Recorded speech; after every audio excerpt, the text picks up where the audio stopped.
শেষ 4টি ম্যাচে পরপর হার।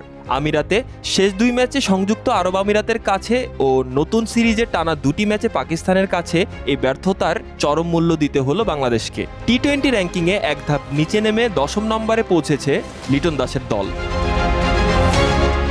সংযুক্ত আরব আমিরাতের বিপক্ষে হঠাৎ হারের ধাক্কা সামলাতে না পেরে পাকিস্তানের কাছে আরও 2টি ম্যাচের হারার পর রেটিং পয়েন্টে বড় ক্ষতি হয়েছে।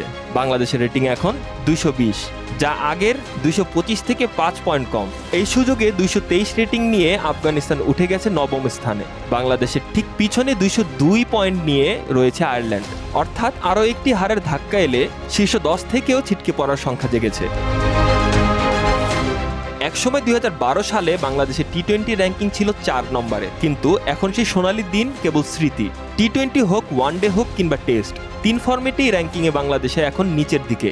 প্রশ্ন উঠেছে, বারবার একই ভুলের পুনরাবৃত্তি আর পিছনে ফেরা থেকে কবে শিক্ষা নেবে টাইগার ক্রিকেটাররা?